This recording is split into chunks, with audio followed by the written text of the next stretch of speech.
GST అంటే ఇదొక పరోక్ష పన్ను. పరోక్ష పన్ను అంటే ఇండైరెక్ట్ ట్యాక్స్ అన్నట్టు. ఇండైరెక్ట్ ట్యాక్స్ అంటే ఏంటి? భారతదేశానికి వచ్చే పరోక్ష పన్నుల ద్వారా వచ్చే ఆదాయాన్ని ఇండైరెక్ట్ ట్యాక్స్ అంటారు. అసలు ఈ ఇండైరెక్ట్ ట్యాక్స్ అనేది జిఎస్టి అనేది అసలు ఏంటి? అసలు ట్యాక్స్ ఏంటి? ట్యాక్సెస్ అంటే ఏంటి? ముందు తెలుసుకుందాం. ట్యాక్స్ అంటే ప్రభుత్వానికి నిర్బంధంగా చెల్లించే ఒక పన్ను. అయితే ఈ ట్యాక్స్ అనేది 2 టైప్స్ ఉంటది.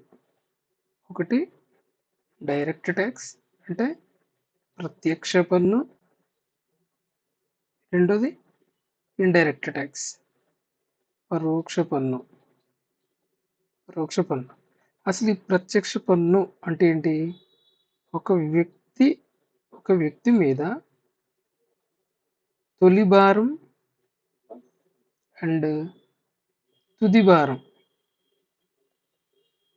రెండు ఒక వ్యక్తి మీదే పడితే అది ప్రత్యక్ష పన్ను అంటారు. ఫర్ ఎగ్జాంపుల్ ఏముంది ఇది? ఇన్కమ్ ట్యాక్స్, కార్పొరేషన్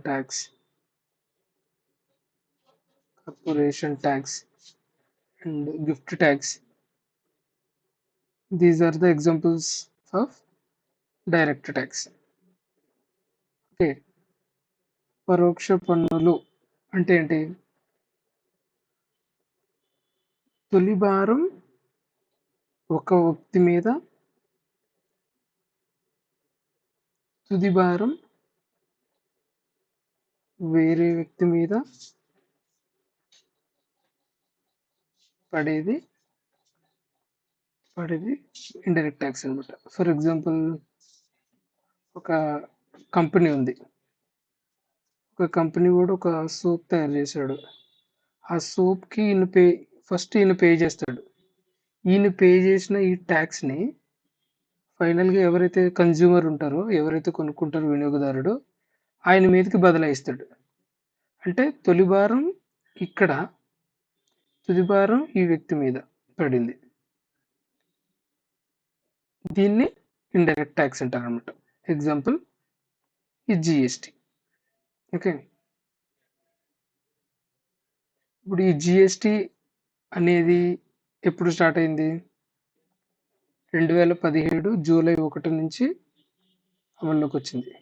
ఇది కాన్స్టిట్యూషన్లో 279A అనే ఆర్టికల్ ద్వారా ఏర్పాటు చేశారనమాట.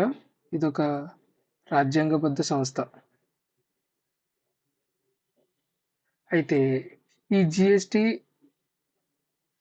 జిఎస్టిలో టైప్స్ ఉంటాయి. మళ్ళీ ఈ జిఎస్టిలో టైప్స్ ఏంటి? CGST, SGST, IGST. సిజిఎస్టి అంటే ఏంటి? కేంద్రం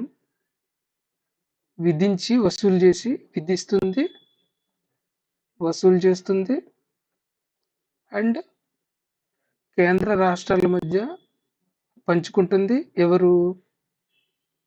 ఫైనాన్స్ కమిషన్ సిఫార్సుల ప్రకారం పంచుకుంటారు. అయితే SGST state goods and service, ఇది రాష్ట్రాలు విధించుకుని వసూలు చేసుకుంటాయి. రాష్ట్రాలకి చెందుతుంది అనమాట. ఐజిఎస్టి అంటే ఇంటర్ స్టేట్ అంటే ఒక దేశంలో, ఇది ఆంధ్రప్రదేశ్, ఇది మహారాష్ట్ర, ఈ కర్ణాటక, అంటే ఈ రాష్ట్రానికి మధ్య జరిగే ఆ ట్యాక్సెస్ని ఐజిఎస్టి కింద కలెక్ట్ చేస్తారు. కేంద్రం వసూలు చేస్తుంది, కేంద్ర రాష్ట్రాలు పంచుకుంటాయి. ఇది జిఎస్టి కౌన్సిల్ ఉంది కదా, జిఎస్టి కౌన్సిల్ సిఫార్సు మేరకు పంచుకుంటారనమాట. దీనిలో ఈ జిఎస్టిలో 5 స్లాబ్స్ ఉన్నాయి: 0, 5, 12, 18, 28. అయితే ప్రజెంట్ అయితే మన మోడీ గారు 2 స్లాబ్సే ఉండేలాగా చర్యలు తీసుకున్నారు. ఇది జిఎస్టీ కౌన్సిల్కి సంబంధించి. అండ్ దీనికి ఒక మళ్ళీ జిఎస్టీ కౌన్సిల్ అని ఒకటి ఉంటుంది. జిఎస్టీ కౌన్సిల్ ఏంటంటే ఇది ట్యాక్స్ దీని ట్యాక్స్ని ఎలా పంచాలి, ఎలా పంచుకోవాలి అనే దాని మీద సిఫార్సులు చేస్తుంది అనమాట. దీనికి చైర్మన్గా ఎవరు ఉంటారు? సెంట్రల్ గవర్నమెంట్ సంబంధించిన కేంద్ర ఆర్థిక మంత్రి ఉంటారనమాట. కేంద్ర ఆర్థిక మంత్రి ఎవరు? నిర్మలా సీతారామన్. దీనికి వైస్ చైర్మన్ కూడా ఉంటారు. ఈ జిఎస్టీ కౌన్సిల్ నామినేట్ చేస్తుంది అనమాట. జిఎస్టీ కౌన్సిల్ నామినేట్ చేస్తుంది ఎవరు ఉండాలి ఏంటని.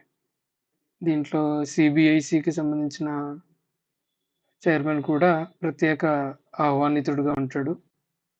టోటల్గా 28 రాష్ట్రాల నుంచి ఆర్థిక మంత్రులు, యూటీస్ నుంచి ఆర్థిక మంత్రులు, కేంద్ర ఆర్థిక మంత్రి, టోటల్గా 32 మంది దీంట్లో సభ్యులుగా ఉంటారన్నమాట. ఇది ఫ్రెండ్స్ జిఎస్టీకి సంబంధించి డీటెయిల్స్.